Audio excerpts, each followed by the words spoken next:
Assalamualaikum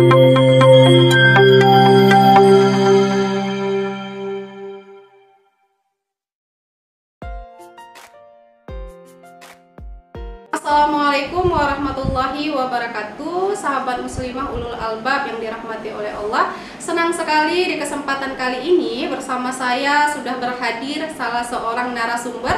Beliau adalah pakar bidang kesehatan masyarakat, yakni Dr. Ernawati SKM MPH. Masya Allah, kita sapa dulu. Assalamualaikum Ibu. Waalaikumsalam warahmatullahi wabarakatuh. Sehat Ibu? Alhamdulillah sehat. Alhamdulillah. Nah, sahabat muslimah ulul albab yang dirahmati oleh Allah, saat ini Indonesia tak terkecuali di Aceh, kasus stunting masih menjadi salah satu persoalan pada anak. Nah, Indonesia sendiri adalah negara keempat dengan angka stunting di dunia dan nomor 2 se-Asia Tenggara. Sedang untuk Aceh termasuk di dalam 4 provinsi dengan prevalensi stunting tertinggi, yakni 31,2%. Masya Allah, tinggi Ibu ya. Masya Allah. Nah, bagaimana Ibu memandang dan menyikapi fakta ini begitu? Sebenarnya apa saja faktor-faktor yang memang memicu tingginya kasus stunting ini dari segi kesehatan? Baik, terima kasih Jasmi. Sebelum kita bahas lebih lanjut, lebih baik kita tahu dulu apa itu stunting. Stunting adalah gangguan perkembangan dan pertumbuhan otak pada anak. Nah, gangguan ini disebabkan oleh kurangnya asupan gizi yang adekuat, dan kemudian juga terjadinya infeksi yang berulang pada anak, sehingga menimbulkan kebutuhan asupan gizinya lebih tinggi lagi, lebih banyak lagi gitu. Kemudian juga disebabkan oleh adanya stimulasi orang tua yang kurang juga gitu. Nah, kemudian selain itu juga terkait dengan pola asuh.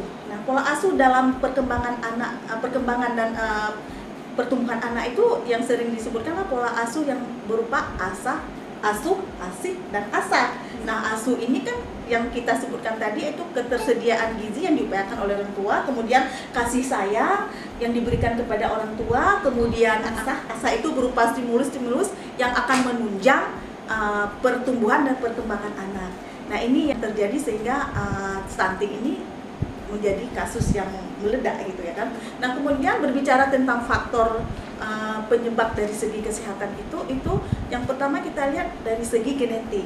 Nah, memang segi genetiknya bukan masalah utama ya, karena anak itu berpotensi untuk tumbuh atau tinggi, tumbuh panjang dan tinggi itu 8,5 cm gitu kan. Nah, ini bisa terjadi ketika asupan gizi itu terpenuhi gitu kan, terpenuhi, kemudian stimulus juga, kemudian sanitasi terpenuhi, kemudian aktivitas fisik, nah itu terpenuhi semua. Itu bisa kalau itu terpenuhi, maka anak itu bisa tumbuh dan panjang atau tinggi itu melebihi genetiknya orang tua. Kemudian lain adalah memang tadi saya sebutkan asupan gizi yang adekuat, di mana seorang ibu itu, kalau ibunya seorang ketika hamil itu kurang sehat atau tidak sehat, itu akan berpengaruh kepada asupan gizi baik gitu kan. Untuk menghilangkan itu, ibu atau anak itu harus mengkonsumsi gizi, terutama gizi dari protein hewani, sanitasi juga, kebersihan gitu. Nah, seperti itu. Masya Allah, banyak juga faktor-faktornya Ibu ya.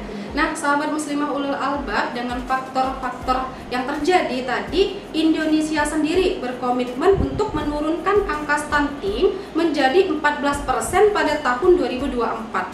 Melalui Perpres nomor 72 tahun 2021, pemerintah membuat strategi nasional percepatan penurunan stunting dengan 2 strategi.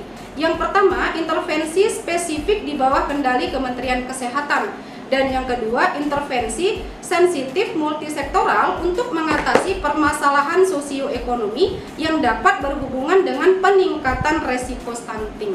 Nah, menurut Ibu, apakah strategi yang dilakukan oleh pemerintah ini efektif begitu untuk menangani dan mencegah stunting secara tuntas? Baik. Kalau berbicara tentang efektif apa tidak, tentu saya katakan tidak.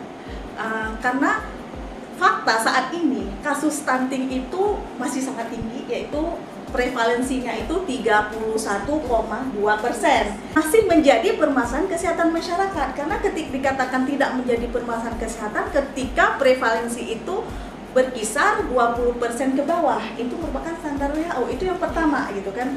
Dan kemudian yang seperti tadi Perpres nomor 772 tahun 2001 itu memuat strategi spesifik dan sensitif dan spesifik. Nah, dari isi dari strategi spesifik itu berupa apa gitu, yaitu pemeriksaan ibu hamil, kemudian penambahan tablet tambah darah, kemudian makanan tambahan, pengukuran bayi gitu kan. Nah, kemudian penimbangan dan pengukuran bayi ya. Nah, itu kan kemudian kita lihat yang spesifiknya itu merangkul berbagai sektor untuk berkontribusi untuk penurunan angka stunting ini. Itu adalah hanya kepada keluarga atau anak-anak yang mengalami kasus stunting itu. Dan ya itu memang sebenarnya bagus. Sebenarnya memang itu yang harus dilakukan ketika ada yang sakit kita obatin gitu kan. Tapi itu tidak sah kalau kita melihat kejadian stunting ini sebenarnya adalah kejadian yang sistemik. Ya, sehingga yang dilakukan strategi dan intervensi yang dilakukan pemerintah itu tidak menyentuh secara keseluruhan ya, tidak bisa karena ini adalah masalah sistemik dan penyelesaian yang seperti dilakukan yang hanya orientir sasarannya saja itu tidak akan bisa menuntaskan kasus stunting ini. Jadinya ya kasus ini karena terkait dengan sistemik ya harus dengan strategi dan solusi yang sistemik juga seharusnya seperti itu. Solusi yang diberikan pemerintah itu tidak mampu tadi ya menyelesaikan ya secara tuntas. Baik. Nah, lantas sebenarnya apa faktor yang cukup dominan begitu untuk terrealisasinya target penurunan stunting ini? Nah, tadi yang saya katakan bahwa penyebab atau yang menjadi faktor terjadinya stunting itu kan akses gizi, ya, kan? Akses gizi. Nah, itu masyarakat kita, itu masyarakat Indonesia terutama itu tidak bisa mengakses itu gitu. Kenapa? Ini terkait dengan kemiskinan. Kemiskinan ini sebenarnya tidak terjadi di kita saja. Ada negara yang dikatakan negara yang maju juga terjadi kemiskinan gitu. Nah, ini kenapa? Ini fenomena apa? Kan seperti itu. Nah, ini sebenarnya terjadi karena sistem pembangunan yang dianut oleh negara kita ini kapitalis neoliberalis. Sistem ekonomi kapitalis neoliberalis ini hanya memfokuskan kepada perdagangan internasional. Sehingga apa?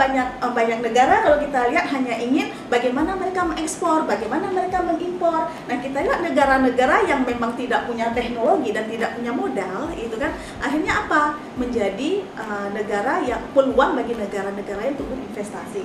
Sehingga terjadilah yang namanya eksploitasi sumber daya alam gitu kan. Nah, akhirnya ketika mereka melakukan itu, yang kesejahteraan itu hanya untuk para korporasi ini, sementara rakyat ya tidak mengakses kekayaan yang sebenarnya milik mereka sendiri gitu kan. Nah, tadi saya sebutkan bahwa mereka hanya memberikan bagaimana ekspor dan itu terjadi itu. Kemudian kita lihat pemerintah menyatakan selesainya kasus stunting ini itu lebih tidak dengan pengobatan tapi dengan asupan gizi protein hewani. Nah, sementara yang diekspor, kasus ekspor itu yang terjadi apa? Kita tahu bahwa Indonesia secara geografis itu 2/3-nya adalah laut gitu. Protein hewan itu berlimpah gitu kan. Tapi dengan adanya sistem ekonomi kapitalis neoliberalis yang menguasai, akhirnya ekspor ini yang memikirkan hanya keuntungan semata, akhirnya yang bagus-bagus seperti udang dan ikan yang tinggi protein hewani diekspor ke negara-negara maju seperti Amerika, Jepang, Tiongkok, kemudian negara-negara Eropa gitu kan. Nah, konsumsi oleh anak Indonesia sendiri apa gitu kan, yaitu protein hewani atau udang dan ikan yang di-reject mereka, yang dimana kualitas proteinnya sudah sangat menurun gitu kan. Nah, seperti itulah yang terjadi ketika ekonomi kapitalis sekuler mengatur kita, sehingga karena mereka memang mencari keuntungan semata, akhirnya yang terjadi apa? Kemiskinan. Yang tadi tidak, masyarakat itu tidak sejahtera, karena yang sejahtera hanya mereka saja. Akhirnya karena kemiskinan ini dan kemudian karena ekspor tentu protein hewani yang ada di negara kita dikonsumsi, jadi harganya menjadi mahal gitu kan, sehingga tidak bisa diakses oleh masyarakat. Akhirnya inilah faktor yang sebenarnya yang paling dominan terjadinya stunting, dan ini harus diselesaikan. Baru kalau ini selesai, kemiskinan ini bisa diselesaikan, otomatis stunting itu akan berakhir, insyaallah. Nah, sahabat muslimah ulul albab, kita sebagai muslim tentu meyakini akan Islam mampu menyelesaikan setiap permasalahan begitu. Nah, Ibu, adakah mekanisme penanganan dan pencegahan dalam Islam itu sendiri? Dan kalau memang ada, apa nih mekanisme dan strategi yang dilakukan dalam Islam? Baik, kalau berbicara mekanisme ya tentu dalam Islam punya, karena kita kesempurnaan itu hanya ada dalam Islam. Iya. Jadi ketika Islam diterapkan secara kafah, ya kan, kesejahteraan, Kebutuhan pangan, papan, kemudian kesehatan, pendidikan, itu otomatis akan terpenuhi karena Islam menggarisbawahi bahwa kepala negara yang bertanggung jawab terhadap urusan rakyat, gitu kan. Nah, jadi kesejahteraan itu akan dinikmati oleh masyarakat, malah per individu. Mekanismenya begini, Islam mewajibkan semua laki-laki itu untuk bekerja. Negara harus menyediakan lapangan pekerjaan untuk rakyat, gitu. Negara lah yang mengelola sumber daya alamnya secara mandiri. Ya. Dengan dikelola secara mandiri itu, maka tentunya akan dibutuhin tenaga-tenaga ahli, tenaga-tenaga terampil untuk mengelola itu. Nah, akhirnya pengangguran tidak akan ada lagi, gitu kan. Satu, sumber daya alam dikelola oleh negara. Coba kalau misalnya beberapa, gitu kan, dia akan terselesaikan. Ya. Kemudian kalau ada individu tadi tidak mampu, nah itu dibebankan kepada ahli warisnya.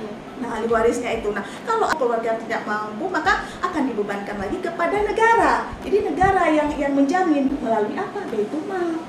Nah, seperti itu ya mekanismenya. Jadi kalau ini diterapkan, insya Allah otomatis stunting yang merupakan permasalahan sistemik ini bisa diselesaikan dengan sistem Islam, seperti itu. Masya Allah, luar biasa sekali.